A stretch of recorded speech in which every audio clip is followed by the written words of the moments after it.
What is going on, everybody? Surprise, because you didn't know I would be here. I didn't know I would be here. Actually, I didn't even know I'd be alive right now. I just got through with a long ass walk, but we'll talk about that in a little bit. Hey, everybody, welcome to the Double Toasted Q&A show. You know, I started doing these because, well, people like it. I think I did one the other night, did one on Monday because Oz couldn't be here, and people seem to really enjoy it. And it's a great way for me to answer your questions. I know a lot of people send emails, and I miss those, and people leave comments in the comment section. I miss those, and I thought, all right, this is a great way to catch up and, as usual, just sit down and hang with you. You know I like hanging with you. You know I love hanging with you. I don't get to spend as much time with you as I like these days. So here I am, y'all, and here we are on the Double Toasted Q&A show right here. And, oh, what is going on here? I'm sorry, y'all. I had everything set up. Everything was supposed to be working fine. I made sure that I had everything in place, and it looks like my chat is not working. I'll show you just so you know I'm not making any excuses right now. Stop looking at Martin as the predator chicken, the chicken predator right here. Look over here. My chat is stuck. You can see right now it's trying to connect to the chat. So let me. Oh, Seth Martin became a member at level 1. Warm and toasted. Thank you. Thank you. That's over in the YouTube chat. That's another thing. I get to stream on YouTube with this. So I can't stream on YouTube usually because of copyright stuff. You know, Twitch, they're not so hardcore about that. You know, they don't, you know, they're not as observant of that. You know, they're not punishing me for showing stuff that like clips of movies or trailers or things like that. YouTube doesn't like that at all. YouTube, I don't know what happened to them. I don't know if somebody sued them or I don't know what kind of legal trouble they're in, but they do not like for you to play music, movie clips, trailers. Even though the trailers and movie clips are meant to promote a movie, they don't like for you to show that, at least not while you're streaming live. So this gives me a chance to come in and not have to worry about that and stream on YouTube and just make it all about you. So let me see here. Let me go ahead and fix this chat over here. I think I'm just going to have to go in and just start that over. So let me just try this again. Let me unlock the chat. Actually, let me refresh. That probably will help out if I do that. Thank you for your patience, everybody. And yeah, that seemed to have helped. So let me go ahead and pop the chat out. I think you're working. I think you are being seen, and oh, would you look at that, ladies and gentlemen? Please welcome the chat fam, starting the OG chat, and those side bitches over there. How y'all doing? What's going on, everybody? Oh, y'all trying to get a hype train started? Really? Man, I'm actually kind of flattered. I didn't think you'd ever do a hype train just for little old me. And over here, we got Loud Fan says, "Oh, it's fixed." Yes, yes. I gotta have you guys coming in, man. I can't do this without you. We got Cammy Whammy, Bo Bammy, stealing phones, faux fammy, like the old days. I'm up. What are you doing? You're baking and listening to Double Toasted. Oh man, save a cookie for me. We got Ryuja the Cool Slayer. Bobcat Matt is where it's at. G Colby. What is this? Andy Breckenridge. Yeah. What is it? What is that? Yeah, I mean, really. That's the person's name. Yeah, I mean, really. He is here. What is this? Who is Conundrum? I don't know who you are, but I know where you are. Your ass is here. How you doing? Kiko. How you doing? Welcome, Disney Princess. Where's the star of the show? Pixie. I shouldn't say that so loud. Maybe she might be in here. No, she's not here. I don't know where she is. I took them for a long walk today. Not with me, because I took a longer walk afterwards. I think she's in the bedroom right now. Yeah, but I don't know what happened today. She must be really tired because she usually runs her little ass in here when the show starts. And even if she's not on my lap, she's back here sleeping on the pillow. So I don't know. I guess she'll be in here in a little bit. That's what usually happens. I'll start hitting my stride, and then she'll come in here staring at me with those little froggy eyes. We'll see though. Oh, look at that. I love that. I love that Koki. Pixie on the good boy poster, except it's good girl. She is a good girl. Those eyes will scare any demon away. Oh, Chris likes retro. Dino Dude. The Girth Brooks is here. Not Garth, Girth. Because it doesn't matter how long it is, it's the girth. is what the ladies tell me. Length will help too. Somebody told me about, I went and ate lunch today with somebody, a friend of mine, old friend of mine, a friend of mine who helped me make my first movie. And he was telling me about, hey, listen, I'm going to tell you guys something out there. Going to make you feel good about your life. You know, we all have hard times. We all stop and, you know, we feel sorry for ourselves every now and then. I'm going to tell you something that's going to make you feel a whole lot better. This guy told me, this story is so bad, man. I almost feel bad telling it. There was a guy. He's pudgy, he's short, face is, you know, not really handsome guy, but somehow, some kind of way, he got married. And his wife, she one day decided, not only do I not like you, I hate you. And you want to know what hate really is with somebody? She told him this. She says, because he's like, what did you hate about me? And she told him, I hate the way you breathe.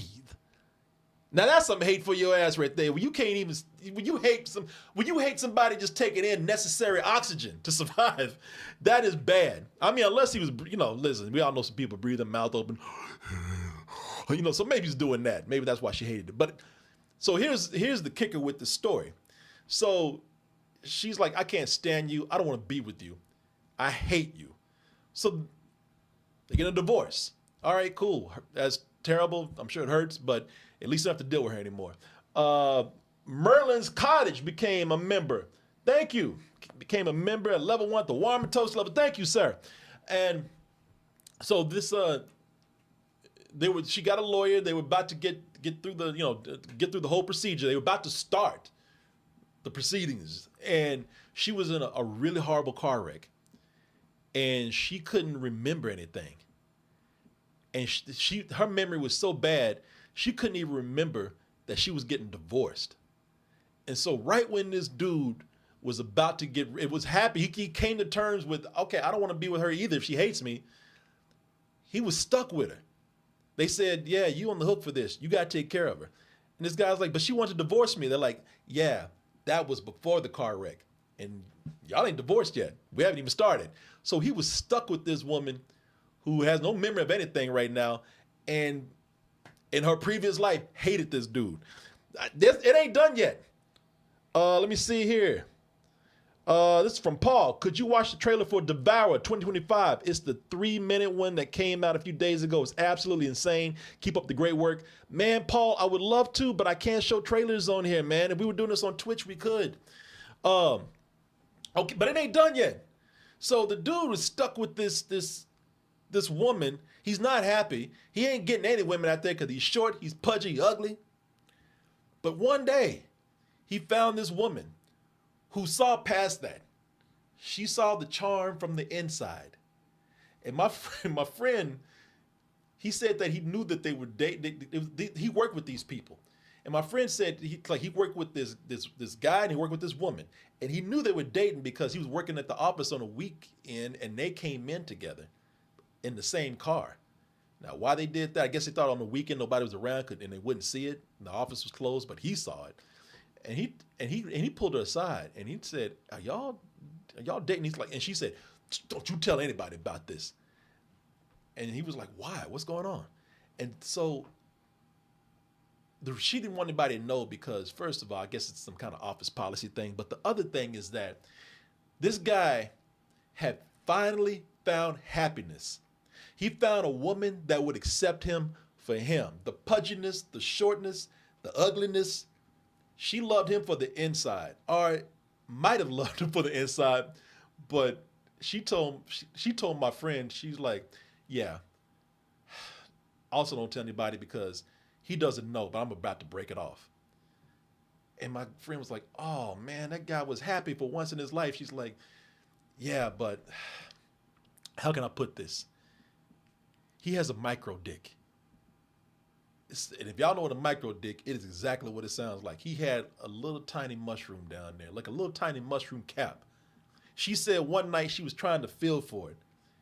And I guess it's when they first decided to have sex and she was feeling for it. And the guy was even like, I'm not very comfortable by the way you're touching me and patting me down right now. She's like, well, I can't find your dick. So guys, if you ever if you ever feel bad about your life, think about this dude whose wife hated him. He ended up being stuck with her. He found happiness with one woman until the day she found out that he had the tiniest dick in the world. In addition to being short, pudgy, and ugly. You thought your life ain't shit compared to this guy. Your life is fine. Your life is good. If you ever need to feel good about yourself, I don't know what we're gonna call this dude. What do you want to call this guy? Call him Micro Dick Mike. I don't know. We'll call him Mike. Mike for Micro Dick. If you ever feel bad about yourself, think about old Micro Dick over here. Your life is perfectly fine. I wondered if you could get surgery for that. Oh my God. Oh shit. I can't do that right now. Thought I had that off. Yeah, I was wondering if you could get surgery for that, man. If you can get cause people, they got surgery where they can extend your legs. Like if you are a dwarf, they can make your limbs longer. It's painful as hell, but they can do some kind of X-Men Wolverine shit on you to make your limbs a little bit longer. I don't know if they can do that with penises, but anyway. Oh, would you look at this, y'all? Oh my God. Y'all are too kind. Oh, let me see here. You know what? Just for old time's sake. Nah, I can't do it. We got rules around here. Let me see. All right. You know what? I didn't know. Oh. Somebody, Caleb said, I join in and I instantly hear Micro Dick. Yeah, you heard right. You heard right. You also heard, hey! Finding your fucking self.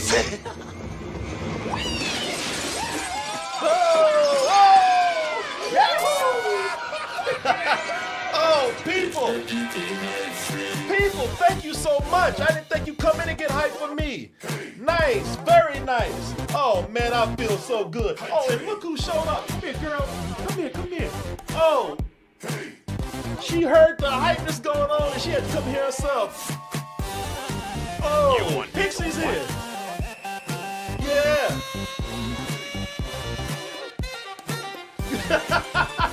Oh, Pixie has to join. Oh, folks, thank you so much. I didn't think you even felt that generous when it was just me here, but apparently you do love me, and I love you. And for that, I'm gonna make sure I work very hard on this show, so behold the scroll, y'all. And tonight, it's very simple. We have a Q&A show. This is where I can come in and answer your questions, and I can actually answer questions from the YouTube chat. I can stream live on YouTube. Joseph Taffer, ever heard of Code Lyoko? I'll look that up. I'll keep that in mind, y'all. That guy gave $2 to ask that question. Let me follow up on that. But hey, I'll get to that after this hype right here. Oh, folks, I was tired too when I came in. But now I'm feeling good. Ooh. Yeah, y'all. I'm energized. Oh, tonight we're also going to be doing a little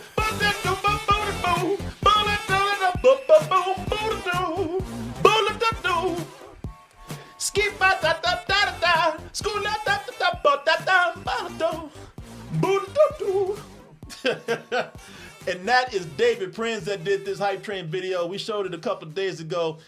Very good. Very good. Love it. Victories and defeats are unpredictable. That's a lot. There we go, y'all. Love it. I love it, y'all. Thank you. Thank you. Man, let me see here. Somebody said, yes, you're on YouTube. All right, what was this? Let me go and pull my YouTube up. I had somebody, because really, the Q&A show, now I gotta let y'all know, it's a little different from what we do on Twitch, because now that we have YouTube in here, it's gonna be very hard for me to show clips and play any kind of music, because YouTube doesn't like that. I mean, I could probably do it and cut it out of the we'll figure out something, man. I don't know. Maybe I show a little bit of a trailer, just a little bit. They won't mind that. Music is where they get is where they get very touchy. That's where they really, really, really get very strict. But let me see here. Oh, let me go to my YouTube over here. Let me make sure I got the sound turned down. And let me go to let me go to the Double Toasted channel right here. And all right, there we go. There we go. Now that is good because I'm able to see the chat over here. Code Lyoko. What is this Code Lyoko that you were talking about? Let me look at this. Is this some is this the anime? This from 2003. Oh, wait a minute. I remember this old cartoon. Oh, I still got this scroll up here. Sorry, y'all. I'm sorry. Let me see here. Yeah, I do remember this. Let me see here. Just show you a little bit of it. I think I can show you a little bit of it. Let me see. I'll play the beginning of an episode. I think I can show just a little bit of this. Let me pull this up here for those who haven't seen Code Lyoko. See, with music, that's the thing. That's where it gets kind of crazy. So I got to be careful with that. But yeah, I actually remember this. Let me see here. Let's get to a good part. Oh, this is back in the day. Save all that we love. If we give all we've got, we will make it through. Here we are, like a star shining bright on That's the where world. things get weird because now I'm played a little bit of music. I got to cut that off. But yeah, I didn't really watch this. I remember when this was on. I remember when this kind of animation style, this design. Where was this from? Where was this made? Was this a European show? We'll take. Oh, shut up. This looks like something from France or something like that. Yeah, it is France. All right, I guessed it. Yeah, man, the French have a way of doing designs that you can almost tell like it's them. Yeah, I remember this show. I remember this. I never watched it, like I said. Maybe I should get into it. You know what? Maybe we should do a watch party with some if people like it, because I see a lot of people sit up here and say that, this was pretty badass back in the day. I never really watched it. I remember it. So maybe y'all can catch me up on this. We can watch it together one day. Give us a reason to come in and do some watch party stuff. And why not, man? I don't have a car right now. They did a recall on my car. And they said they do some free repairs. They sent me a text today saying that. And I take my car over to the BMW dealership and they say, oh yeah. We'll do all these repairs for free. You're not getting your car back until next Tuesday. I'm like, well, you didn't tell me that shit. you didn't put that in the email. So yeah, people, today I took a took a 5-mile walk today. I took a lift to this restaurant because I wanted to pay this older woman who bought me dinner. She's a stranger. I want to go there and return the favor and pay her back. And I went to that restaurant, took a lift over there. It was like $10, no big deal. So I go over there. She's actually there. It's a whole story in itself. I'll tell you that later on, maybe on Sunday or something. But I want to come back and look how much the ride's on Lyft, and they're charging like $23, $25, $30 on Lyft and Uber for pretty much like a 10 to 15 minute ride. And I was like, fuck that. So I just started walking because I thought maybe if I get a little closer, it'll be cheaper. Maybe let me go down the street about 5 blocks or so. I ended up walking the whole 5 miles. I ended up getting caught up in my head. You ever walk for a long time? This is why walking is great. This is why you should, if you ever have a creative block, if you ever have sort of writer's block, or your head is clogged up and you just can't get the creative juices flowing, take your ass on a long walk. And I promise you, don't go putting on headphones and all that kind of stuff. No, don't even bring the dog. Go out there and walk by yourself and take a long walk. And I promise you, if you start really thinking about your ideas or whatever it is that's blocking you, you might get unclogged, and you probably start being able to think of some freely again. They be able to think some ideas again. It really helped me. I'm trying to work on one particular thing right now. Kind of told you about it, but I'll tell you about it later. And man, the ideas just started flowing. It kind of helped that it was at night too, and I couldn't see a lot to distract me. But it was, it was a long ass walk. And I'm gonna tell you this, that movie, that Stephen King movie, The Long Walk. If you saw it, one of the best movies of the year. I think. I really loved it. That premise of these kids walking for 3 days, bullshit. That I don't know how any human being, I don't care how young you are, how spry you are, how healthy you are, you cannot walk for 3 days, all right, without resting. Like you can't, that's what they did in the movie. They walked and they couldn't stop. That's bullshit. At first I thought maybe, I don't know, I even thought maybe I should try for like a YouTube challenge. No, hell no. You died trying to do that. That's ridiculous. Let me see here. We got another question over here. We got, where are we? There we go. We got relatable username. I'll watch Begonia because of y'all's review. After the ending, I was left with existential dread. Any movies that left you thinking, that left you in a thinking mood for days? Man, that is a good question. I'm trying to think, is there any movie that left me, well, obviously this movie I'm talking about, this movie, The Long Walk, that left me with some dread. I'm just thinking about, you know what left me with dread? Oh man, what? I'm trying to think. Oh, what? There was this movie when I was a kid. That's what it's called. So when I was coming up, let me see here. Oh fuck, what was that movie called, man?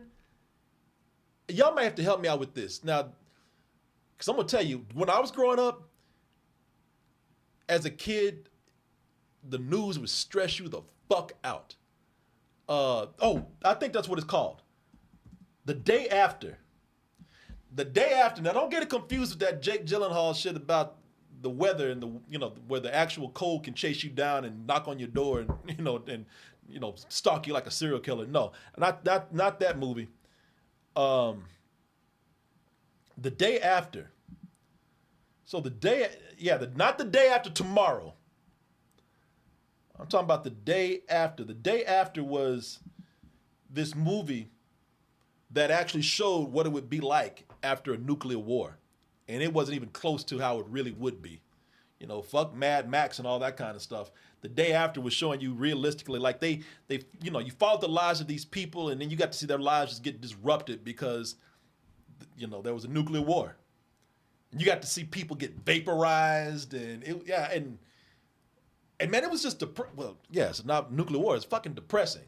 And like I said, it ain't cool like these sci-fi movies where you're out in the wasteland fighting bandits and mutants and all that kind of stuff. No, it was depressing. And when you're a kid, like that's the thing, the tensions between Russia and the United States was so tense, and everybody was making these songs, everybody was making shows, everybody was making movies about nuclear war. The news was always talking about the tensions between America and Moscow. As a kid, that already was fucking you up, man. Your kid just trying to, I remember growing up thinking that, the world ain't perfect, but for the most part, it's cool. And then I learned about nuclear weapons, and I thought, well, fuck, we can just blow ourselves up any day now. And the people who survive will be, just losing their hair and teeth and just, living the most miserable, however the remainder of their lives, they got left. When I learned about nuclear war and nuclear missiles, that just fucked me up. And I was about 9. And so watching some shit like this was a TV movie. So it wasn't even anything you had to go to the theater to see. Like, it was on TV. And you're going to watch out of curiosity, because I was thinking, I want to see that shit. And then if it's on TV and it's free, it was like, okay, out of morbid curiosity, you're going to watch. And I watched this, and it just it scared the shit out of me, and it depressed me, man. it just depressed me thinking that, and you have this, you thinking this whole time, any day now, any day, we can just blow this shit up.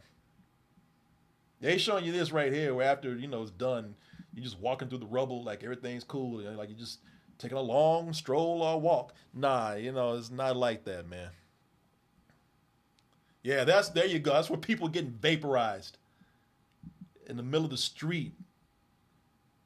Yeah, it's crazy, man. Man, yeah, it was at that. Now you talk about giving you existential dread at 9 years old. I was like, Jesus Christ, man. I don't know. Today we just kind of take it for granted, like, there's bombs, we'll be all right. But man, back then, you really did feel like any day now somebody could press that button and fuck things up. Let me see here. And Begonia. It sounds like you like the end of Begonia. Begonia is, if y'all haven't seen Begonia, good movie, man. Begonia, I did not like the end of Begonia, but we got our review up. We did it this past Sunday. If you get a chance, check it out. And I think it's a good movie, man. The director is at least very unique. Like I said, he's one of the most original voices out there in cinema. So yeah, if you haven't seen it, it's worth watching. Yeah, I think. This is from $5 from Dave himself. Well, let me see. I'll show you his name right here. Oh, let me see. Thank y'all for coming in and giving so much, man. There he is, Dave himself. Are you still traveling to the set of Zach Cregger's Resident Evil? Funny you should ask. When I was sitting in a restaurant today, I bought my tickets for the Czech Republic. Yeah, so Resident Evil is being shot in, what do you call it? Is being in Prague.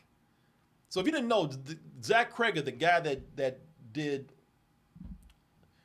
one of my favorite movies this year, not just because I was able to check out the set and the guy's cool with me, I was able to go see the set of Weapons, Zach Cregger's movies, which is what I like. I like that movie a lot. I thought that movie was great. I was happy it came out very well. But we did another interview, and he said, hey, if you want to come to the set of Resident Evil, come check it out. If you're going to be in Prague, yeah, sure. So that's him right there. That's Zach Cregger. So, yeah, I mean, who's going to turn down that's just a win-win right there. One, you get to go see the set of this movie for a property that you love, or I say you or me. I love Resident Evil. I love that. I could play my favorite Resident Evil games, like 4 and 2 and Village, and I could play those games all day over and over again. I love the atmosphere in those games. The gameplay and mechanics are perfect. But also, I love Weapons, and I want to see Prague. I've been wanting to go to the Czech Republic for a long time. I've been wanting to go to Prague for a long time, and that's, like I said, that's a 2-for-1 win right there. I couldn't turn that down. So yeah, to answer your question, yes, I'm going to be going to see the set. At least that's what they told me. I had a message a couple of weeks ago saying, "Are you still coming?" So yeah, I'm very excited about that. And like I said, he has a different take on Resident Evil, and he's doing something that we haven't ever seen done before. I'm very curious to see how that's going to work out. I don't even know if some people are going to like it, but I'm going to be leaving on November 20th, and it's going to be a quick trip. I'm going to be coming back that following Monday, because after Monday, it is expensive as fuck, because Thanksgiving is coming up. Like, the prices to come back after Tuesday are it's $1,000 more almost. So yeah, it's gonna be a quick weekend trip, but it'll be fun. Yeah, that's all I need. I don't like being away from Pixie that long anyway. Are you? Let's see what else we got here. Good question, Dave. Let's see. Let me go over here. I'll look over here. Let me see. Joseph Tafor. Cole Lyoko, Skyland, and Open Star Racers are the best from French animation in the mid 2000s. Man, if I can, let me. I'm not gonna play the sound because, again, I don't want to get hit with some kind of copyright thing. But have y'all seen the Triplets of Belleville? I think that's French. If you ever seen this movie, The Triplets of Belleville, I believe that's a French movie. I'm gonna say it is. But The Triplets of Belleville is amazing. The animation in that is incredible. Let me see here. Yeah, it's a PG-13 movie, but let me see if I can pull this up. There it is. It's a PG-13 movie, first of all. The story's incredible, but the animation is amazing in it. As you can see right here. The character design, it's all 2D, first of all, and it's mostly a silent film. Not a silent film. It hardly has any dialogue. So if you get a chance to check it out, definitely check out The Triplets of Belleville. I mean, I know it's not, it's kind of different from what we're talking about with TV animation, but it's a beautiful film, man. And even with even with the TV shows being limited animation and the animation being better on the screen, you can still kind of see how the French just have a different kind of art style. Let's see. Paul, welcome to the warm and toasty level. Thank you. Oh my God, Mecha Troy says, I watched that Lupin movie around 2016. He's talking about, wait a minute, which Lupin movie? Are you talking about Castle of Cagliostro, which I told y'all about the other day? I watched that Lupin movie. It was on Netflix. I'd already seen part 2 when it was on Adult Swim back in the day. But point being, Castle of Cagliostro is the best Lupin piece of media, period. Yeah, y'all. I was talking about this for a couple of shows. Again, I'll say it again. If you have not seen, let me see. If you like anime, but you want to see something a little different, and if you like Miyazaki and Studio Ghibli, this is not a Studio Ghibli movie, but if you like anime, you like Miyazaki and Studio Ghibli, this is Hayao Miyazaki's first movie, The Castle of Cagliostro. If you like Lupin the Third, this movie's amazing. This movie's like it really is a cool Hollywood film, man. That is not a Hollywood movie. It's a heist film. It's an adventure film. It has a little bit of martial arts in there. It's kind of like a Hitchcock mystery thriller, but it's all funny. It's slapstick. It is kind of like a heist Hitchcock movie meets Charlie Chaplin or Harold Lloyd. I'm telling you, watch this. I was talking about having a watch party with y'all for this. That's how much I love this film. I would love to tell you more about it too. We do a watch party with it.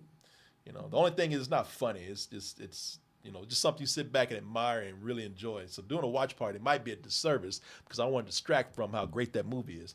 Ruben yeah. Hey Corey, any thoughts on the midterm election? Not really. I'm gonna be honest with you, man. I've been so busy I haven't kept up. Oh, is it the mayor of New York that just got elected? We're talking about mayor, right? Yeah, the mayor of New York. What's his name? Y'all know who I'm talking about. I can never say that guy's name. Oh, anyway. Mamdani. Yeah, man. Zoran Mandani. Of course I've been keeping up with that because that's just big news. And any thoughts on that? Yeah, I think it's incredible how politics has gotten so divided and so cutthroat and and people just in it to win, that people have become so ruthless that their racism is coming out. The things that they're saying about this guy because he's a brown guy, and he's a Muslim, I believe. It's horrible, man. I know politics is a competitive game, all right? But just the racism that's coming out with people right now, man, the hatred that's coming out, it concerns me. People are just being openly ugly people. I mean, yeah, and the thing is, people were racist before. And I don't know how I feel about it. I don't know if I'm glad that people are actually being exposed and they're just putting it out there, or if it's just making me sad that people can feel comfortable saying the things that they're saying right now. Let me see here. Mamdani, yeah, this guy right here, Zoran Mamdani. Yeah, man. Yeah, listen, that politics used to be this way. It's cutthroat, and people are in it to win. That's always been the thing. But people were more tasteful about it. People drew a line at a certain place. Even with some people who got real, just when people just came in and did some of the most ruthless things to win, they did draw a line. Because, if you showed yourself being just kind of openly racist or sexist or anything, that would hurt your chances. Now, that kind of thing helps your chances. I don't know. But that's my thoughts on that, man. That's how far I've been keeping up with it. Oh, let's see here. What else we got? This is from Chad. Chad gave $2. I keep showing I'm sorry, I can't show the YouTube chat. Still got to hit my stride with this, figure things out. Since I'm on Twitch, I can't show any of the chat, so sorry. I just wasn't thinking, got caught up. Just like to give everybody a little love, a little shine, but I can read this, though. Have you ever seen Black Devil Doll from Hell? Yeah, man. All right, you know what? I don't know if I've seen it, but I've definitely heard of it. And I don't know, man. If it's what I think it is, let me see if this is what I think it is. I don't know, man. It's one of those things where it's a damn devil doll, but he's a black stereotype. So I have a sense of humor about it. I think it's funny, but at the same time, I don't know, man. It's like some kind of almost Tubi shit right here. I don't know, man. With the way things are going today, I just don't really. I laugh at the Tubi stuff. I laugh at the Tubi best moments. I laugh at foolishness. I laugh at black foolishness. But I'm just really not trying to indulge a lot in a lot of black foolishness and just stereotypes. It's just not the time for it for me. So yeah, I've heard of this. I don't think I've seen this. I don't think I've seen this one though. I think I've seen like a trailer, a clip or something, but yeah, I don't know. Let me see what else we got here. I don't know. Maybe I'll watch it and I'll be fine. I'll have a good laugh. Paul gave $1.49. Thank you, Paul. Appreciate that. Let's see here. I want to make sure I'm not missing anybody. Oh man. I might have to pause this. I'll tell y'all to hold on because I've got a lot of questions here from people. Tell you what, people, let me get caught up. Pause for a moment. No, we'll pick it back up, believe me. But I don't want to miss anybody. So just pause with the comments and questions for a moment. Let me get caught up. TC says, are you able to talk about how you and Martin got to go to Guillermo del Toro's house? I've heard bits and pieces about it, but never the full story. Yeah, TC, just to kind of give you a quick summary of that. So, and I want to make sure I don't get too wrapped up because I got feelings about certain people involved in this. But so you might remember Harry Knowles. If you don't remember Harry Knowles was the guy that had the big movie review and movie news website. He got scoops and everything from back in the day, and he was one of the first guys to blow up on the internet that way. He ain't shit today, and I mean that. I really don't like the guy. Well, I told you about that I would go off, but hey, that's another story. But anyway, he was such a big deal at the time that he was. Some producers from LA came to town to do a pilot for his show, and so they wanted to kind of rehearse it and do a read through. So to do a read through, they brought in some of the local people, well-known people. And Martin and myself were, we were in that movie group and whatnot because we did a movie show on Access Television back then, and they needed a place to do it. And the place that they did it was at Guillermo del Toro's house. And the reason why is because Harry Knowles' assistant at the time, a guy named Paul, Paul knew Harry very well, and Paul was the assistant of Guillermo del Toro. And Paul was a good friend of ours. So Guillermo del Toro was living here in Austin at the time, and he had a house in South Austin. And so that's where they had this read-through. And yeah, Paul was the one that invited a lot of people. He invited us, like I said, since he was friends with us. And when we got there, of course, we started being nosy, man. We just we just started going through. I'm not gonna lie, we started rummaging through Guillermo del Toro's house. We said we don't know when we're gonna be back up in here, so we just went like a Scooby-Doo show. We just went from room to room, looking at all this cool stuff because he had a room full of monsters. This dude loves monsters. Guillermo del Toro had this room full of he had this room just full of like wax dummy creatures like Frankenstein and you know the creature in the Black Lagoon, you know, things like that. And it looked like Frankenstein, like Dr. Frankenstein's lab crossed with a Universal Monster wax dummy exhibit. And so, and why he was living here, I don't know. And that's Guillermo del Toro right here. Yeah, his house looked like that. Yeah, like this stuff, like right there, this kind of stuff you see, that's what it looked like. From the outside, it like any nice suburban home. You go inside, it like a goddamn spook house that you would see at like an amusement park. And he had all this kind of like, you know, like dead people around and props from his movies. It was actually really cool, man. And I don't regret going and trespassing all around this man's house. I was being nosy as hell because I was like, I'm never coming back in here. So you goddamn right, I'm gonna go through all his shit. I went through all his stuff, man. Let me see here. This is Suarez. Hey, Corey. Hey, again, Corey. Thoughts on the UFC and the White House very likely teaming up for a fight night event to be held at that ridiculous new ballroom? Yeah, man, and I hate it. I hate it. That just fucking says, does that not say everything about the state of this fucking country right now? That we're having like a Thunderdome fight in front of the White House? I'm sorry, man. Listen, nothing against UFC. Nothing against UFC. Nothing against respect for the fighters, respect for the sport, respect to the UFC. But that's just some trashy shit. That's tacky. That's tacky.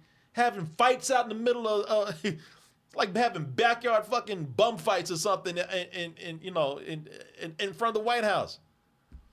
And the other thing is that it just seems like it's crossing a special interest line, because I know that he has like Trump has a relationship with Dana White. That's why Dana White is all on his dick, and because he wants to do a favor for Dana White, or I don't know, I guess Dana White helped get him in the White House, pushed for him, campaigned for him, voted for him.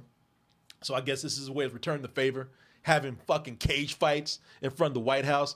People, is that not the most trailer park shit you ever heard? Having fights in front of the White House. That is tacky as shit, okay?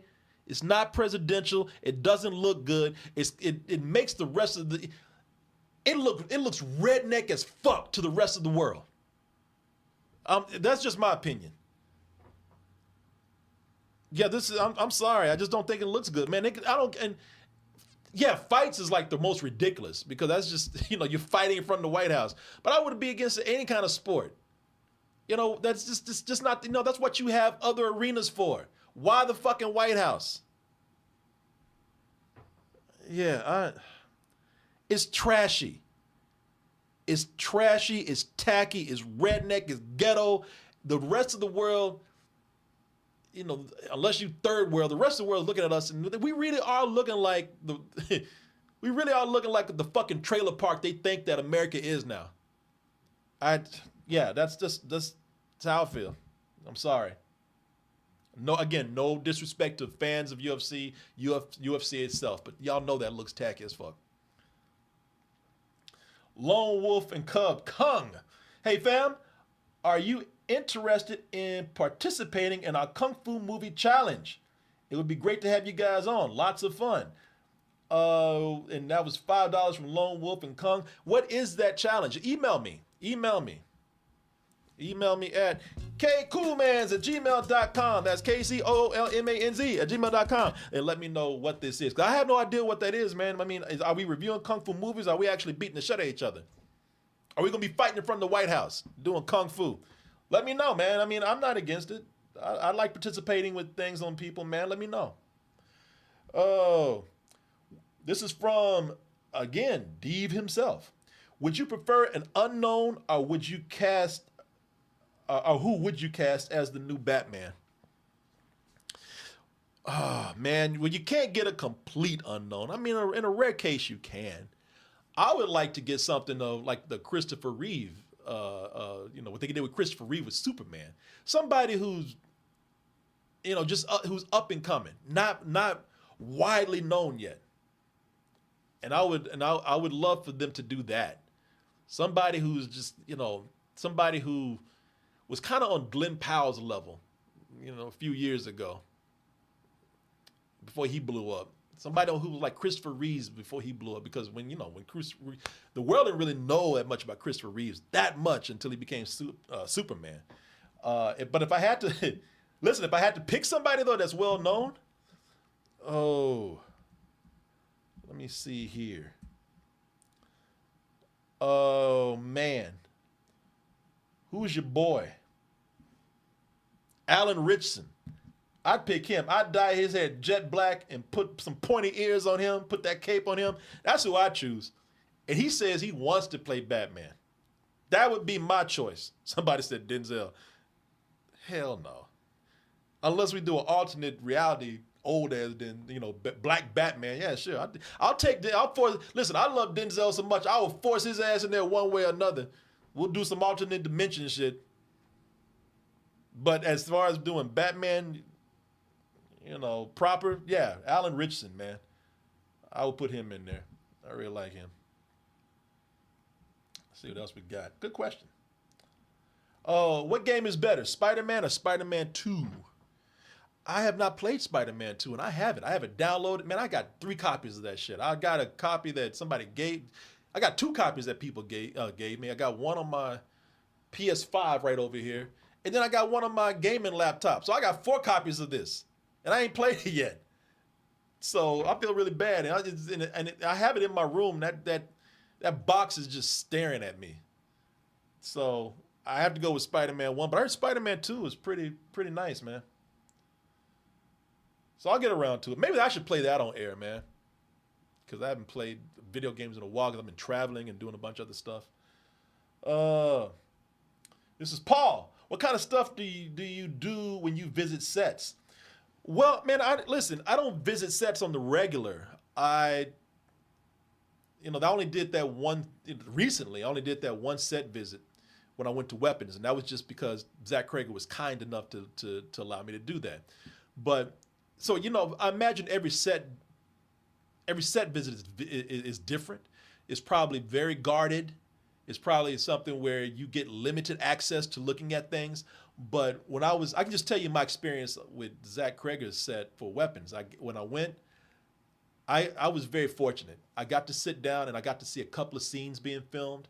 And it was very casual too. It wasn't like a guided tour, except Zach did take me around to some of the different sets when he had time. He took me around to, they built houses inside this warehouse. So he took me from set to set and showed me things, and he thought it was just real cool.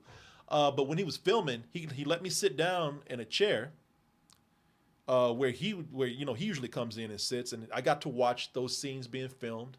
And when they weren't being filmed, he said, "Hey man, here's the script. Would you like to read the script?" So I was reading the script at the same time when one of the scenes was being filmed, and I was actually hitting that part.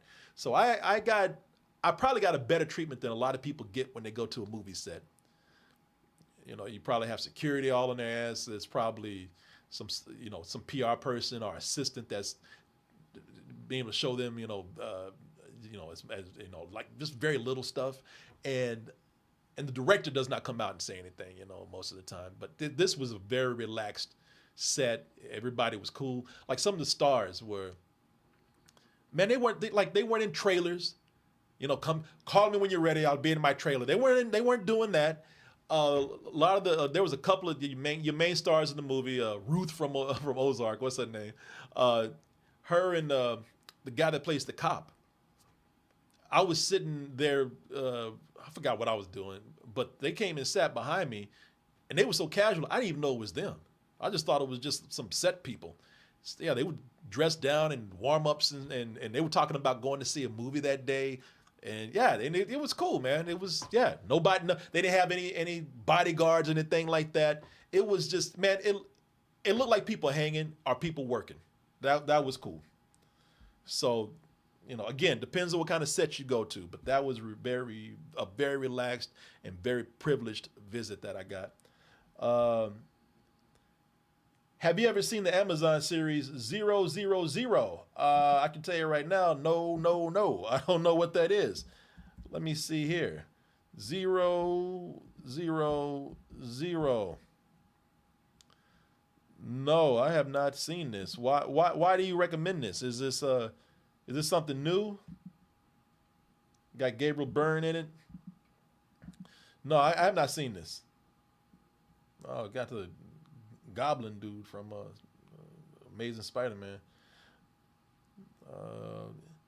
Yeah, I haven't seen this. Why? I mean, but email me and let me know why you recommend this. If I can, I'll get around to it. I don't even know if this is a new release. We've had so much stuff to watch lately, and like I said, that I just haven't had the time to watch a lot of things. Thoughts on GTA 6 being delayed? Yes,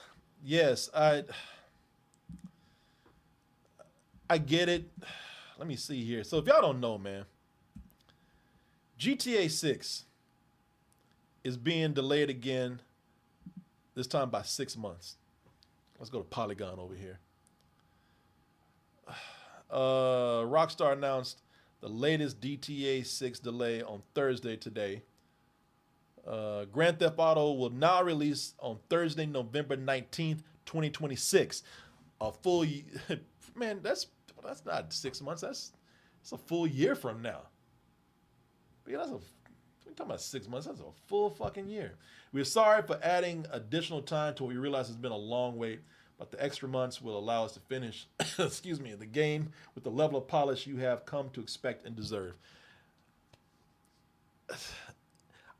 I don't think it's wise to keep teasing your customers, your potential buyers of this game. I don't think that's. Look, if you want to talk about 3-4 months, okay, but a whole year for a game that people already been waiting years for, and we just got an announcement for it almost a year ago, a few months ago. I don't think it's wise to do that, but at the same time, I'm not like a lot of people who are getting upset and a lot of people who are, saying "fuck you, Rockstar." If this game is as ambitious as I think it is, and as open world as I think it is, it's probably there's a lot of moving parts that they got to tweak. And you just got to ask yourself, yeah, probably a bad move announcing this game too early, but what are you gonna do? Do you want to? Today there's a problem, and let me see here, man. Yeah, let's see here. GTA 6. Yeah, we did the whole thing with the trailer where Julian treated this shit like a damn conspiracy film. He was just seeing shit everywhere in here that ain't gonna be in the game. But yeah, man, there's a problem with games today. And this game is, like I said, it's going to be a lot going on with this game, man. This game is going to be huge. I'm not talking about just huge successfully. This game is huge in scope. There's going to be so much going on with this game. And there's a problem today where people rush games out and they release very buggy games. They feel like incomplete games. I mean, Cyberpunk, that it's amazingly rebounded from that. But you had people stretching and cars being thrown from across the world. And, you know, I mean, I would rather them release a finished product instead of continuing this trend of releasing these big games, rushing them out because they know people are waiting, and the games don't work. You know, I would rather the game work, man. So, yeah, that has killed some games. Like somebody said, Gollum. Gollum, from what I understand, that game was not that great anyway. They made a video game just about Gollum. Gollum was the star of his own game, and I heard that game was so broken that it was just complete shit. And you know, and you don't want one of the most anticipated games of all time to come out and get a lot of bad press because it doesn't work. And I can tell you right now, as big as this game is, if one thing don't work, it's gonna cause a whole string of other things not to work. So yeah, I know that's what I said. Now, Gollum was not a good game anyway. But yeah, man, let them finish the game. Let them take their time. It'd be kind of cool if they actually finished and put it out early after they told people it'd be a whole year. But yeah, I'd say finish the game and do what you got to do, and make sure that it's working before it comes out, because people will be on that game's ass if it does not work at all. And there are people who are ready there are people who are ready just to talk shit about GTA 6 just because it's going to be huge and successful. You know how haters work. Oh, Kenneth gave $5. Thank you. Dan Evil Robot, $20. Thank you, man. Since your movie roast of Cool World, let me see. I'm going to read like he has it. Since your movie roast of Cool World, quite a long ago, I think he meant to say saw your movie roast of Cool World. But anyway, I've been recently watching more Ralph Bakshi films. Some of them were released on Blu-ray, like American Pop. Do you have a personal favorite film? Oh man, of Ralph Bakshi. You know, since we're talking about Gollum, I don't know if it's my favorite, but man, y'all have to. A lot of people, I don't know if a lot of people still don't realize this. Ralph Bakshi did a Lord of the Rings. He did he did a Lord of the Rings movie. And he's no Peter Jackson, okay? So he didn't get the kind of budget when I say that sounds bad. He's no Peter Jackson, he sucks. No, what I mean by that is that he didn't get the budget that Peter Jackson got. And animation was already expensive. So to try to do what Peter Jackson did on that budget with animation would have been crazy at the time that it was made. But Ralph Bakshi, when he did Lord of the Rings, and if nobody knows who Ralph Bakshi is, he's a pioneer in adult animation in this country. And this Lord of the Rings was ambitious, man. And let me see here. And it's the thing with this is that it was rotoscoped. So he had to draw over real actors and all the sets all the backgrounds had to be painted and everything. But man, it is so faithful. It is actually surprisingly faithful to the book. Like you look at Peter Jackson and how he was so painstakingly detail oriented with Lord of the Rings. Ralph Bakshi was the same, and just because it doesn't have the budget and the effects that the live action Lord of the Rings has, this movie just does not get the credit that it should, man. This movie was actually pretty impressive for what it was doing back in the day with the budget that it had and the technique that it was doing it in. And so you haven't seen it. The thing with this is that it doesn't finish. He wasn't able to get a budget and do the rest of the movies like he had planned. So you get an incomplete Ralph Bakshi movie right here because they were supposed to do, the Return of the King and the Towers, whatever, and he just couldn't get the money together to do it. If you want to do that, go and watch the Rankin Bass Return of the King. So it's almost like you have to watch. If you want to keep it animated, watch this right here, and then watch Rankin Bass Return of the King. They did, Rankin Bass, the people who did Frosty and Rudolph the Red-Nosed Reindeer and all that, they did a Tolkien movie too, and and again, it's not. Listen, that one is really, really abridged. That one is really not all that great, but it's fun to watch. The Hobbit, that's what you need to watch. That's what I love. Rankin Bass, The Hobbit. I mean, if you want to talk about some animated Tolkien, again, that one is kind of, they take shortcuts with that too. But that movie, I grew up with that, man. I love The Hobbit. That's Gandalf right there. Ring. I love the Rankin Bass Hobbit, man. It's just nostalgic for me. And they do some things that are really cool in there too. Like some of the designs in it are really, really original, man. Gollum in there, he just looks like a slimy frog. Yeah, it's great, man. It was a TV movie also. So what they did with the budget and the restrictions they had, they did I think they did an amazing job. But again, that's my nostalgia kicking in. What can I say? Let me see here. Man, thank y'all for the questions tonight. These are good questions. Good comments. Are you still friends with Danny Brown? Also, what are some other rappers you listen to? Man, I'm just gonna be honest with you. So rapper Danny Brown came to the house, which I thought was cool. He brought wine. He brought Snoop Dogg wine. Let me see if I can get Danny Brown on here. Danny Brown. Danny Brown is a rapper, by the way, if y'all don't know. But Danny Brown, he lived in Austin. I don't know if he still lives in Austin. But he came by the house, and then we hung out the next day. We went to go see a comedy show, and he was cool, man. We hung out all night. And everything seemed fine. And then after that, I don't know if he changed his number. He just don't want to hear from me. But he does not answer my calls anymore. I called twice because I was going to ask if, maybe there was some potential to, like, I just wanted to know what it would cost to maybe get him to do something, which I would be willing to pay. I just wanted to get an idea. And yeah, man. And I just said thank you for coming by. I remember, I thanked him for coming by too. Yeah, I don't know. What can I say? He has not responded to me at all. And I know that he quit drinking, because that night when we went out, we were drinking. We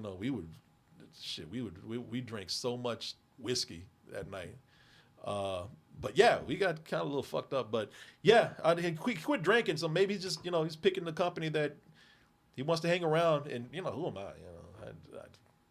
Some guy that he met on Twitch and came over a couple of times.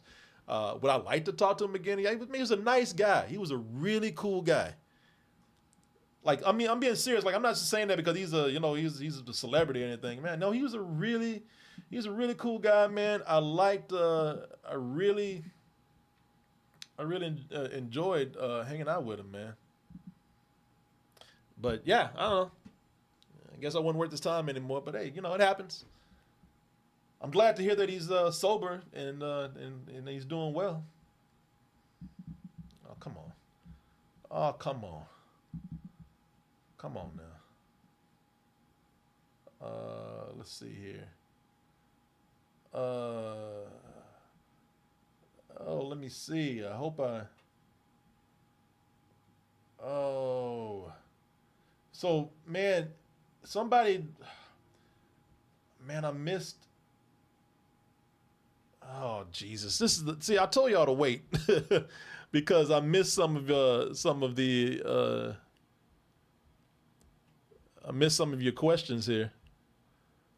Oh, let me see.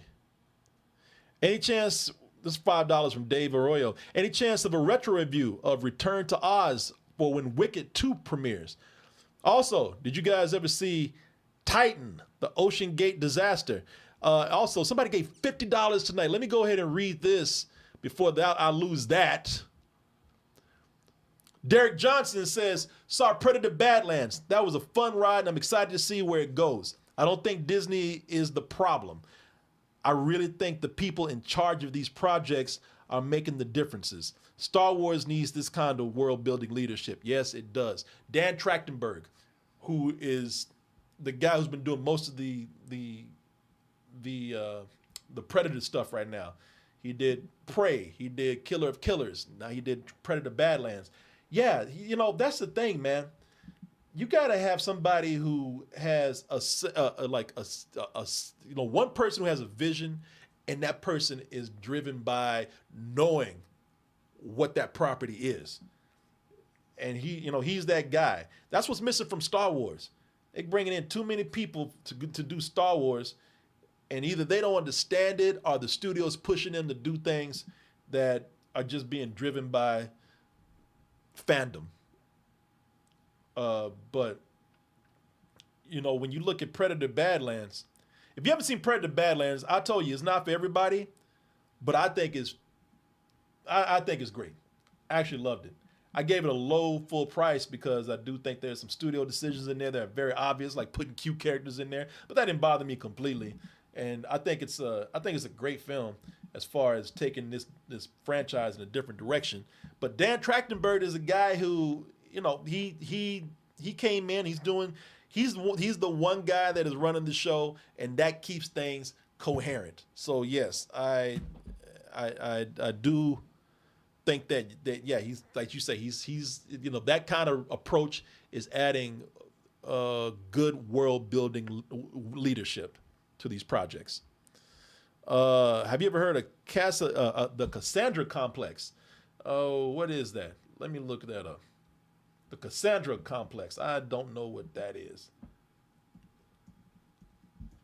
Let me see here. The Cassandra Complex.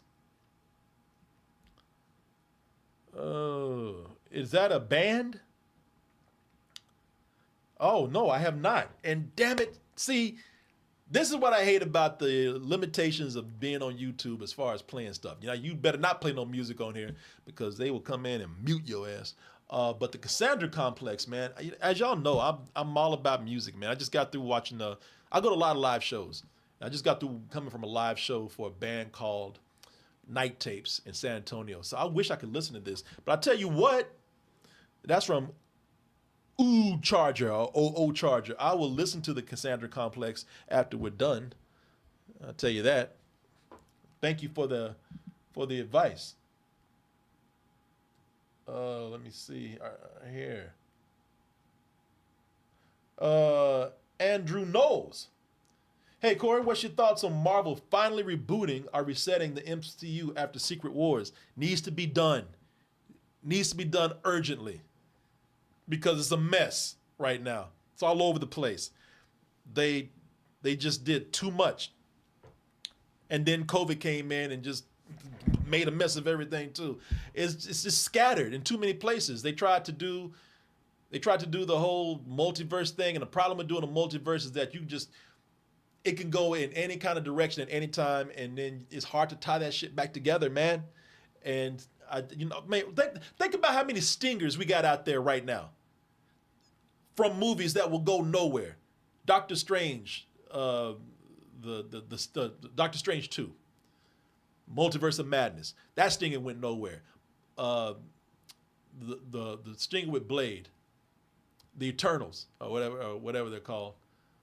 I don't know if that's the right movie, but the ending where they had Blade come in, you just heard his voice. That's going nowhere now. The whole thing with at the end of Thor: Love and Thunder with Hercules, that's going nowhere. All this shit it's a mess. And so I mean we have such a pile of mess on the floor at Marvel right now that you just need to just get a dustbin, sweep it all up, throw that shit away, and let's start over. It's just like a bunch of tangles. We ain't gonna tie all these knots. Just throw that shit away. Let's start over. That's what I think. Dave Arroyo, The Return to Oz. Man, we could. You know what? Return to Oz, that might even work as a roast. Because that have y'all ever seen Return to Oz? That movie is just weird. I'd have to watch it to see if it would fall as a roast or as a retro review, because it is so weird that it does have a cult audience. But at the same time, the movie is so. I remember watching it as a kid, and I did not think it was that good. And I've seen other parts of it, and I'm thinking like, yeah, as a weird piece of '80s, craziness, yeah. Sure, that might be fun, but I don't think it was that good of a movie. It's almost like 280s. They got those dudes on those rollerblades running around. Yeah, I think it would almost be a roast, a respectable roast. But it's just fucking weird, man. I remember going to see it, and I thought you caught none of the magic, and you can't. Wicked did it. Wicked did something incredible where it just took a whole different approach and caught the magic of the Wizard of Oz in its own way. But this movie it does not capture any magic at all. It's just fucking frightening. It's just so weird, man. It's surreal, some of the images in here. Yeah, it's just let me see here. Yeah, it's I don't know. Yeah, I probably have to do a roast of this. Like I said, a respectable roast though. Because I think it's so weird that there are some laughs to be had from this. So yeah, we're the guys on the I was waiting to see the guys on the on rollerblades. Let me see here. Yeah, I can't find it. That's the weirdest thing. That's the most 80s thing, man. Rollerblades and dudes with bike helmets on in Oz. Yeah, it just doesn't work, if you ask me. Okay, all right. This is $5 from Dave himself again. Did you or Martin do the animations for the DT intro? If not, what was the last thing you animated? Man, that's a crazy question right there. The last thing I actually animated. Man, the last thing I probably animated was some of the stuff for our bumpers here. Let me see. As far as animated, I've drawn a lot of stuff. But as far as animated, man, I probably, let me see here. This is probably the last thing I've animated. Yeah, this. That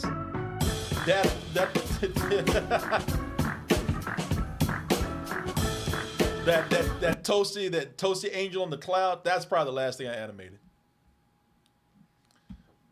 And I do miss animating. If I wasn't doing this, I would be animating. Any plans to roast Punisher Warzone anytime soon? No, not really, but I would look for a chance to do it. I think we had it on one of our polls at one time, and we did not get a chance to get around to it. But yeah.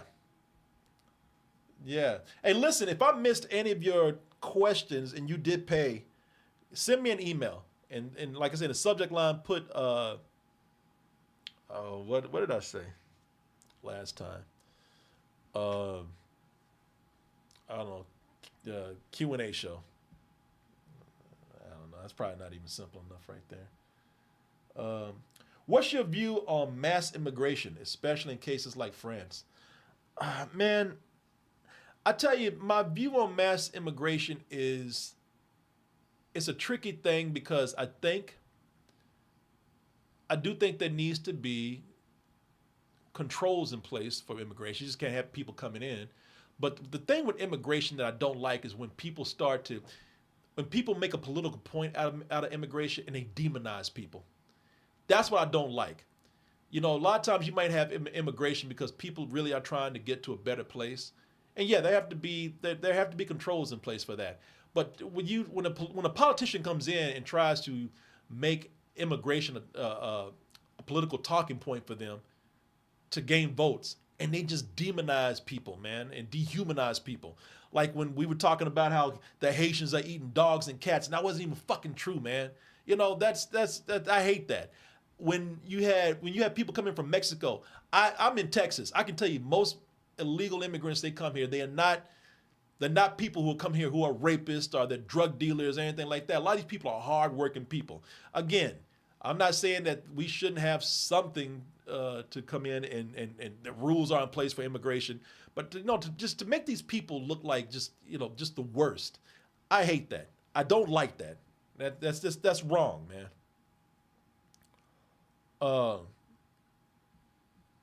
Yeah, and a lot of these people, you have to really look at it, man, before you start dehumanizing and villainizing these people and demonizing these people, because they bring shit into the economy too. They either help the economy, they bring something into it. Because you have a lot of people here who are doing jobs that a lot of people don't want to do. I mean, I guess if people became desperate enough, they would. But you know what I mean, man. It's just, a lot of people doing things a lot of people don't want to do. Let me see here.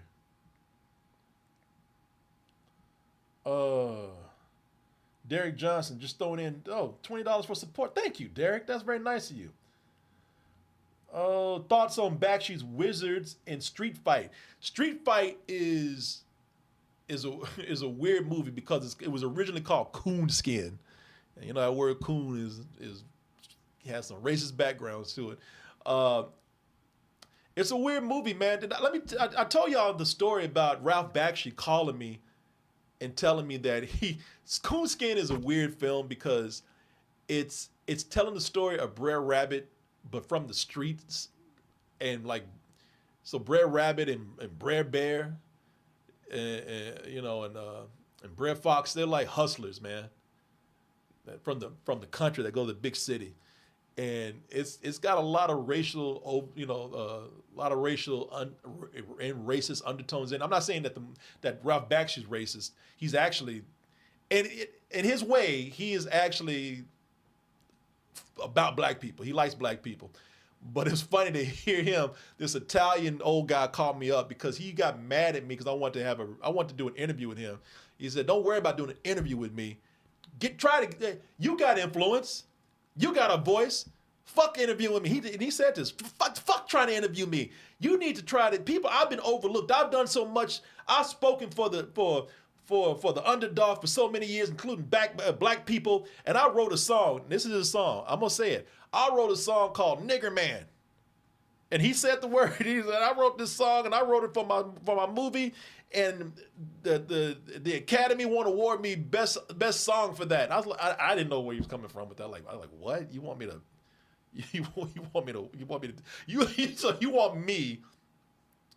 a black man who the Academy can give a fuck less about, to argue on your behalf, an older Italian white man? You want me to campaign for you to get an Academy Award for Nigger Man? I was like, okay, sure, I'm right on it. Yeah, that was crazy, man.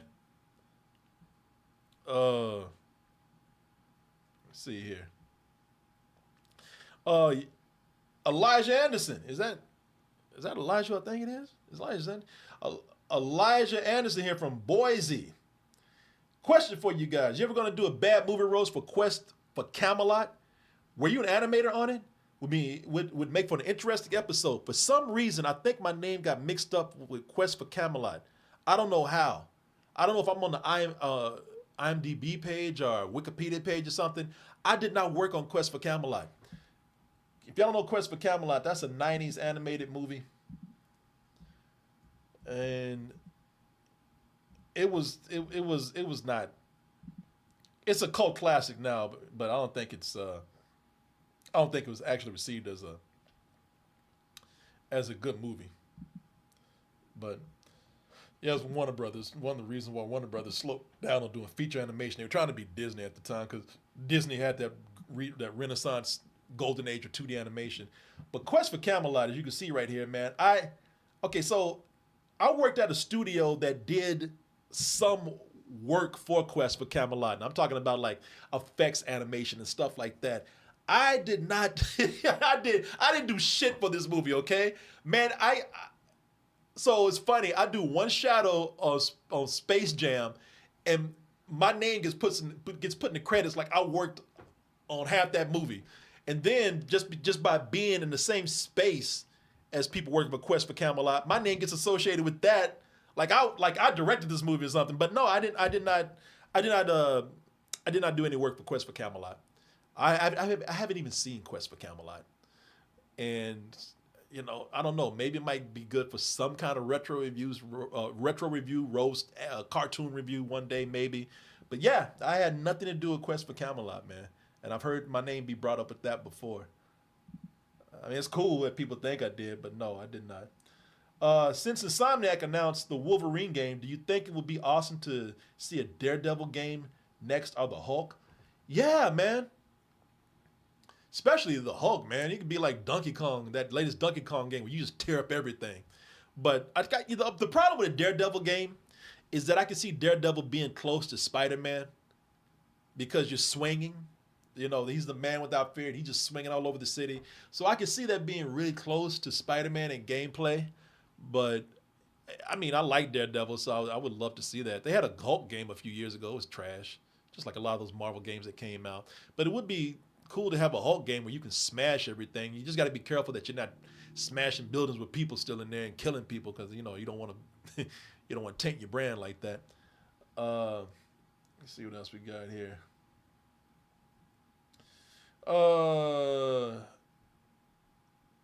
Oh man, okay, so I did answer some of these.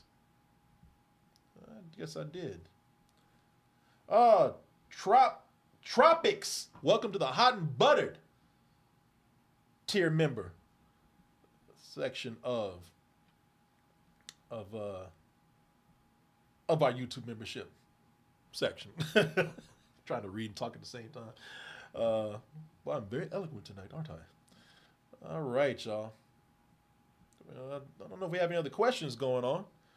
If I missed any of your questions, let me know. I really appreciate all the love tonight. I really appreciate all of the questions. I really appreciate the participation. Okay, somebody wants to know. We got to talk about this. Again, I can't play the trailer because I'm on YouTube, and you don't get any more copyright restrictions on music than Michael Jackson.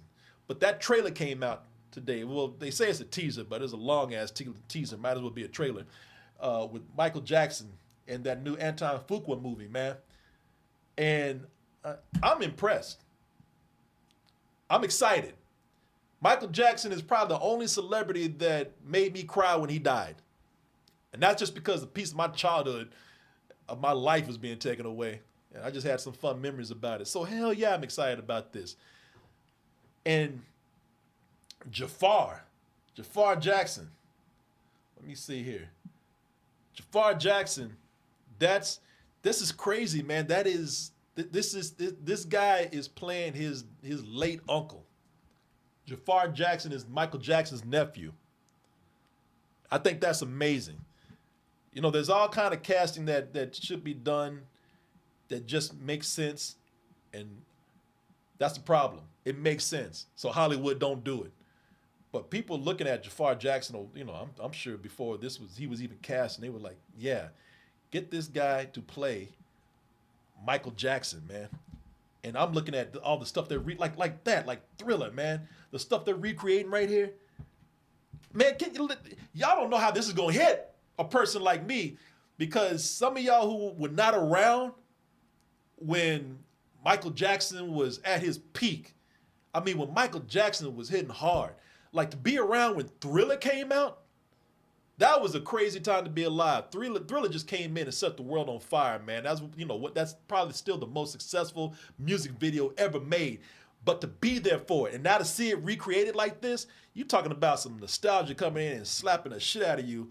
That alone makes a person like me excited to see this, because they're going to recreate so many moments, man. And it looks like Jafar Jackson is going to do a great job. And it's going to, he's going to be playing Michael Jackson close enough to where those moments, those nostalgia moments are just it's going to make this movie a huge success. I mean, people going to, like I said, man, nostalgia is strong with this right here. I'm looking at not just that, but I'm talking about, man, not just Thriller Michael Jackson, off the wall Michael Jackson. them filming right there, that video, I Want to Rock With You. Y'all don't know that. I'll show you a little bit of Rock With You, man, because you can see he's on a blue screen right there. And I'll show you why. Because let me see here. Oh. Yeah, I'm silly with excitement. Silly with excitement for this, man. Let me see here. Let me see. That's Rock With You. Oh, that's the Rock With You outfit right there. Let me see. Yeah, that you can see that right there. That he has, like I said, even the costumes in here. Oh man, what video was that he did where he? Man, what video was that he did where he was wearing that? Oh, that's Beat It. Yeah, you can see he has the. Let me see here. Oh man. I mean, not Beat It, but Billie Jean. Let me see. Oh. Yeah, people remember that song. I wanna rock with you all night. Oh man, I don't know which one it is. I thought I knew which video they were shooting right there. I don't know. Somebody says, I'm glad to see you guys doing this more. Yeah, thank you. I appreciate that, man. Oh, let me see here.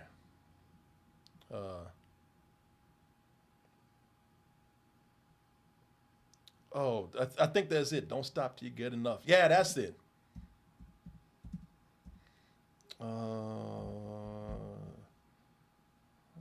Let me see. Don't stop till you get enough.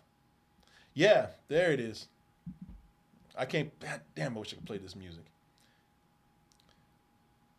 Yeah, when they come in, so you can see what they're recreating moments like you see right here. He's on a blue screen, and everybody remembers this video. Don't stop till you get enough, man. Look at that right there. Yeah, so you can see why they had him on a blue screen so he could shoot this video. The fact that they're going in and again being that detail oriented for somebody that grew up with Michael Jackson, that means a lot. That means that is more than just nostalgia. That's you actually giving tribute to Michael Jackson if they do this right, and especially with the attention to detail, like I said, they got right here. So the only thing that I probably I'm not gonna say I don't like because I have to wait to see the movie, but the thing that is bothering me right now, and y'all probably know what it is. So everything's cool. Everything is exciting with this trailer right here. Everything has me so enthusiastic, and then they get to the end, and that goddamn nose, man. Listen, I know Michael Jackson. We all know that he had a thing about his nose, and his nose was larger in the earlier parts of his life, but it wasn't that goddamn big. I mean, look at that. Y'all gave this man a moose face.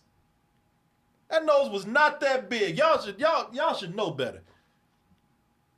No wonder this boy had a complex about his nose, but y'all doing stuff like this. He's in the afterlife trying to get a nose job right now because y'all put this up here. It looks weird. It's too big. He looks like he got a Mr. Potato Face without the mustache on. He got one of the Mr. Potato noses right there. That is too big, y'all. You know what he looks like? That nose is so big. He looks like an Italian man in blackface. I actually was looking at him. He looks like, y'all might not see it, but I don't even know why I drew this comparison. It was just the first thing that just randomly popped in my head when I saw it. Y'all know the actor Ed O'Neill? That's him right there, the guy from Married with Children. He looks like a young Ed O'Neill in blackface. Look at that. And look at that right there. Look at that. Look at that right there. That just bothers me, man. You got his ass up here looking like Joe Camel and shit. Y'all know better than that. That's why that man was bothered by his nose in the first place, because everybody was, exaggerating it, making a big deal about it. That was crazy, man. Y'all know better than make this man's nose like this. That's my criticism of the trailer right there. I don't know. I don't know, man. He looks like a damn claymation character right there. That nose is so big. But hey, maybe that's a nitpick. No pun intended. So I don't know. Other than that, I can't wait to see a second trailer. I want to see a trailer where we see more dialogue. We see more Michael Jackson. We actually see more, maybe some, dramatic scenes of Michael Jackson instead of this montage right here. Speaking of weird faces, it took me a while to realize, took me a long time to realize that's Miles Teller right there. Miles Teller talking about, everybody got a crazy nose in here. I think they did something to his nose. And so, yeah, I think they're not, and there's a lot I don't think they're showing you. I think they're actually still filming probably. But we'll see, man. I think that's pretty amazing that we're finally getting this. And I can't wait to see more. Let me see. What do y'all think? That's a good question. Who is he supposed to be? That's right. They're gonna do a two-parter. Yeah, I remember reading that. Yeah, I'm excited for it. I'm very excited for it. Can't wait to see what they do. Somebody said, okay, that's what it is. They finished this a while ago, but certain parts of part 2 had to be filmed. Okay, I heard they were still filming something. Let me see here. Let me see. Somebody said, "Who's Miles Teller playing?" Somebody said he's playing Jermaine. Man, y'all know Jermaine to look like that. That's wrong. Stop that. Let's see here. We probably going a little bit, y'all. Let me see what we got. Thank y'all, man. Though y'all have been so much fun tonight. Y'all have been a lot of fun tonight. This is from Tony Movie Chappie.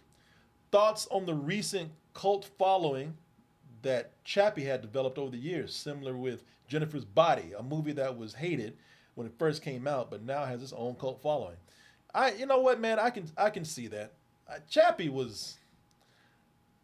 I didn't like Chappie, but I didn't think Chappie was a terrible movie. If y'all know Chappie's the damn South African gangster robot. Let me see here. Yeah, I don't think Chappie's great, but I can see Chappie. Let me see here. Chappie's one of those movies where you see it in the theater, and you're more critical because you did have to make an effort to see it in the theater. But when you see it on TV, when you watch it on video, on streaming or whatever, it's got moments that make it watchable. It's got oh my God, you hear that? That's Pixie right there. It's got moments that are pretty interesting in it. Chappie's a cool effect too. I like the motion capture with Chappie. I think the story's kind of weak, but I think the characters are weak. But I think I can see it getting a cult following. And like I said, man, I'm not one of those people where if I think something's bad, or even the majority of people think something bad, that everybody should hate it. For every bad movie out there, no matter how bad it is, it has one person that sincerely likes it, and that's the way it should be. That person should not be criticized for it. Opinions are opinions, and a lot of times movies aren't meant to be made for everybody. Movies are meant to be made for the people that actually enjoy them. So that's cool with me. I do want to know what is it that makes people all of a sudden develop a cult following for a film? Like, I can understand Jennifer's Body, because Jennifer's Body has some feminist themes in there that I think people like. Chappie. I don't know what the fuck people see in Chappie, guys, but you know. But again, cool. Why have you not reviewed Mean Creek? Because I didn't even know it existed. Broken Dreams. What is Mean Creek? I'll get back to that in a little bit. Got a lot of people who came in. Oh, Trev's Movies. Right now, I'm making a Kevin Smith View Askew ranking list video. What is your favorite of those movies? I relate a lot with Clerks because of working in retail. Also, you guys ever see Better Man? I don't know if I'll be able to answer both of those because we're kind of getting rushed for time now. But I like Kevin Smith. My favorite Kevin Smith movies, at least from the View Askew early parts of his career, are Clerks. Clerks is great. Clerks is always going to be at the top because it was the first, and I love the independent means of getting that movie done. Chasing Amy, I think, is really good. And Dogma. I'm not crazy about Dogma, but Dogma I've liked it better over the years, and I think it's got a lot of interesting themes going on in there. The ones I don't like, I really don't like. You like Mallrats. Speaking of things that have a cult following, I know Mallrats has that. I do not like Mallrats. Clerks 2. But that, again, that's just me. But, you know, I just have to go my top three, man, because I love Clerks, and Chasing Amy, I think, is really good. And Dogma. I think Dogma has some smart writing in it. I don't think it works as a whole for me, but I think it's very insightful. Oh, let's see here. What is Better Man? What is Better? I'm gonna look that up because now you got me wondering. What is Better Man? That's the one where Robbie Williams is a monkey, is a chimpanzee. See, y'all like, what? Yeah, so this movie, I didn't see it. And that's because this movie did not stay in the theaters for long. It was a flop. It was a bomb. I know Martin saw it at a film festival. But interesting thing with this, I don't even know why this movie was made. Because Robbie Williams is a guy that they've been trying to make big worldwide for years. He's huge. He's a pop star. He's huge in the UK and in Europe, I guess. But, you know, they tried to make him big in America. He just did not. It just didn't happen. I don't know why. I mean, the guy's not bad. He had some hits that I don't know why they didn't catch on. And then they make this movie and they try to bring it over here in the States where people really still don't know Robbie Williams, man. I didn't get this movie, but I heard the movie's actually good. I heard it's very good. Maybe they thought making him a monkey would make him more appealing, you know, instead of being a human. If it didn't work as a human, make him a monkey. But I don't know why this guy can't make it over here. But I heard the movie is actually really good. I want to see it, but and I guess I could find it somewhere now. But yeah, it was gone. Dan Evil Robot. Speaking of anime, I recently got my Dirty Pair Classic 80s anime, fully remastered on Blu-rays. It took forever from Kickstarter campaign. Have you watched those? Dirty Pair, yeah, I have. Dirty Pair is, that goes back to the 80s, right? That's the two chicks. I used to watch a lot of anime when I was a kid, man. I told y'all, I used to, when I was 16. Let me see here. Let me see. Yeah, there it is. Yeah, Dirty Pair. Yeah, I've seen this. Of course. Classic. When I was 16, I used to drive 2 hours. I was raised in Waco. They had an anime club when I was 16 in Fort Worth, Texas. And I had to drive 2 hours to go watch anime. It's crazy how anime has blown up. So anime is so mainstream now that it is #1 at the theater for a couple of weeks. I dreamed of that when I was a teenager, man, because when I was a teenager, you had to scavenge for anime. I had to go fucking Fort Worth. I had to go to Fort Worth, man, and to just trade videotapes. of anime, like I was getting porn or something. And yeah, that's how scarce anime was and how underappreciated it was. In fact, it wasn't even called anime at the time. It was called Japanime. So, but yeah, I remember Dirty Pair, man. Man, there's a lot of things that I watched when I was a kid. Let me see. Carnage Rage. Since you're doing anime somewhat, I have a good anime suggestion. Violence Jack. Something to think about when you do a viewing party. Violence Jack. Do I know that? I might actually know Violence Jack. Oh, let's see here. Violence Jack. I'm gonna look that up and see if I know that. Because that's an old anime, right? Yeah, I remember this. I think I've seen some of this because this is from the 90s. Yeah, I think I've seen some of this, man. Yeah, look at this. Yeah. Yeah, this is like this is taking you back to like Fist of the North Star and movies like that. Y'all know this anime was a lot of anime was known for being either about space stuff or it was real violent. If y'all don't know, Fist of the North Star is set after the apocalypse. This guy, he would know the right parts of your body to put pressure on it, and he would hit you. And he just sit back, and the person be like, what the fuck did you just do? And the guy that did it, he'd be like, you're dead, and you don't even know it yet. And they'd be like, what the hell? And they just blow up. Oh, I miss those days. This is from Eric Draven. How do you feel about the anime Ninja Scroll? Man, that is a classic. Y'all bringing up all these classics right now. Ninja Scroll was, man, that was kind of hidden when I was in college, where people started to kind of, perk up to animation, and that was one of the popular ones that started to get around. Ninja Scroll was, yeah, man. I still have a VHS tape of Ninja Scroll from back in the day. Yeah, I still got my VHS copy of Ninja Scroll. Ninja Scroll was another one where, let me see here. That was another one where that was, I think that was pretty violent.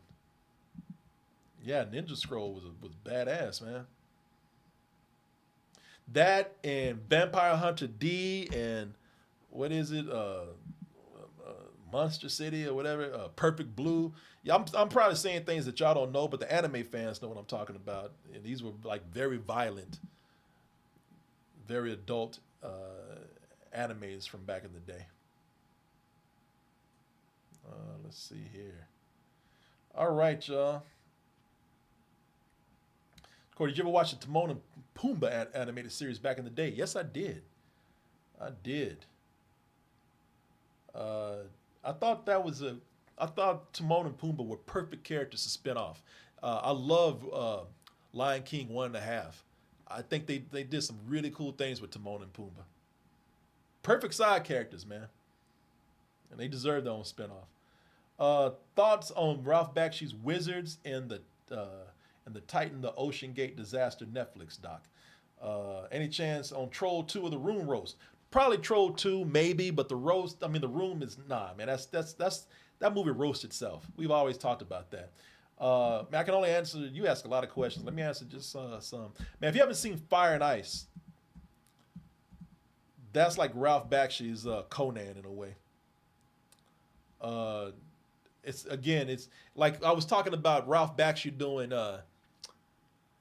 Lord of the Rings rotoscoped. Ralph Bakshi went through a period where he rotoscoped people, and he did that for Lord of the Rings. He did that for a movie called American Pop, which is like a drama, and then he did it for this fantasy movie, Fire and Ice. And man, his rotoscope period was amazing. Like it looked like a graphic novel come to life, man. This was like the Frank Frazetta. If you know what Frank Frazetta is, he did all the barbarian and warrior stuff, paintings. They were beautiful paintings. He's Conan. He did stuff for that. And this, yeah, man, Ralph Bakshi's rotoscope period was beautiful. He did a lot of amazing stuff with that. If you haven't ever seen it, go watch these movies, man. If you love animation, some of these movies are underappreciated, but they are big parts of history.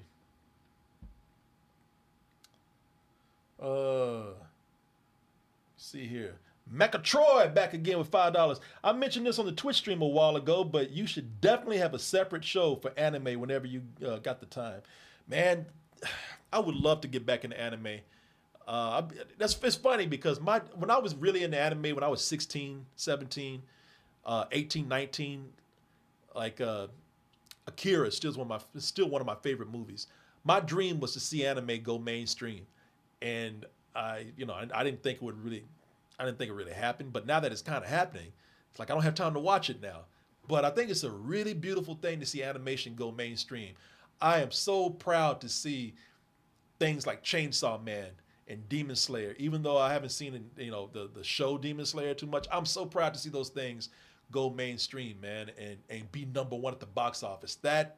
That's kind of a dream come true for me. The reason why we're talking about people like Ralph Bakshi and talking about anime is because even as a kid, I thought anime can be so much more than kid stuff. Or animation, period, can be so much more than kid stuff. And I hated when people would say it can only be for kid shows or Disney movies. It always had to be rated G. I hated that. So now we're in this period, I think it's a glorious period where we're seeing like this, animation just starting to hit mainstream in a different way and be appreciated by adults. And so I can't wait for the big mainstream, PG-13 or rated R animated film that'll hit it big at the box office. That's not from Japan, by the way. Any thoughts on, this is Hibachi, any thoughts on Gen V, the finale? I did not get a chance to see it, but I really want to check it out because I thought they were doing something very good this season with that.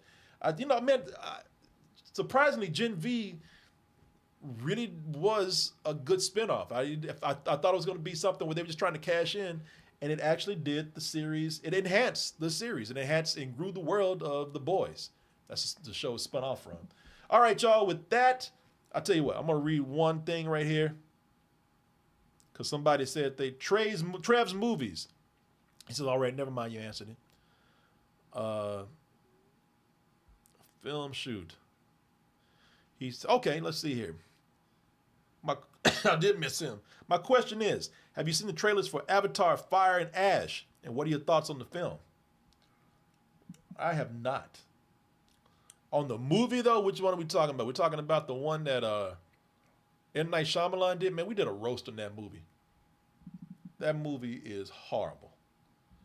I mean, you take just them missing the point with Avatar. It's just a horrible movie. It's so bad. The writing in that movie is so bad, if you ask me, in my humble opinion. Let me see here. Fire and Ash. Fire and Ash. Oh, I'm thinking of, man, I did see the trailer. I'm thinking of Avatar. I'm so stupid. I'm thinking of Avatar, The Last Airbender. Man, I did see the trailer for Fire and Ash. And somebody put it perfectly. It's like they're hitting video game levels now. You have Water World, now you got Fire, you have Air World, now you got Fire World.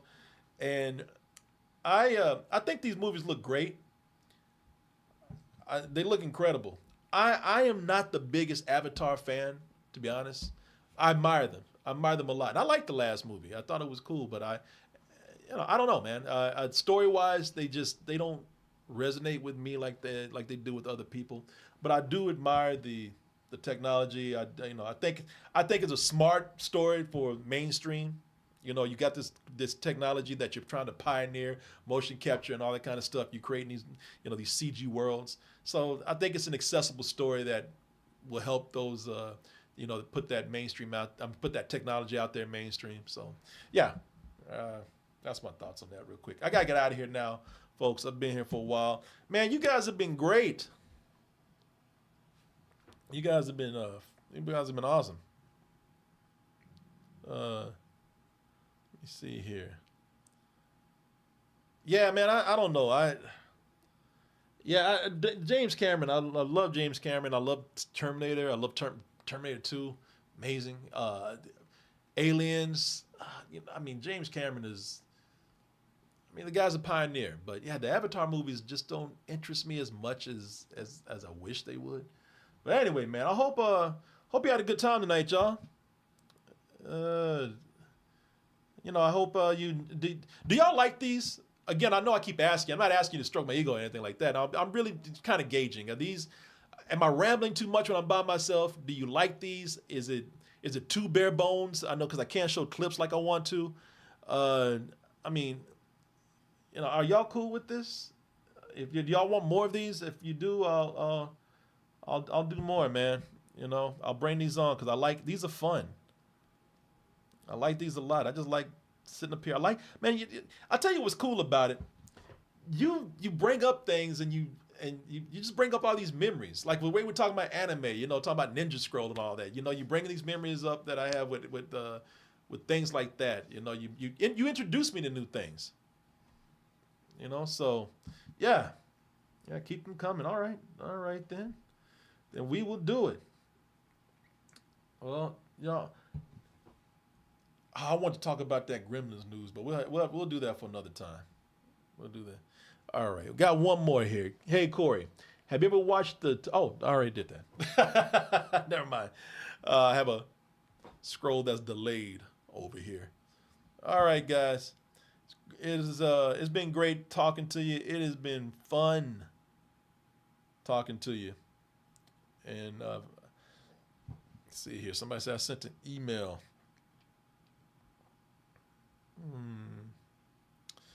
Oh, let me see. I'll read this. Let me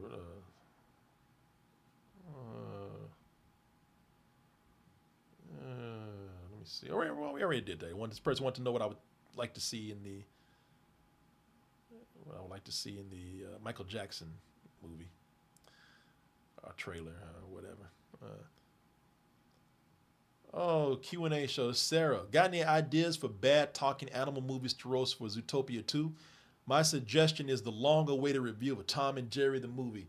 Yes, we should do that. I've been wanting to do the Tom and Jerry movie. People, you want to talk about cult following. People love that movie, but they really know how bad that movie is. At least that's the impression I get.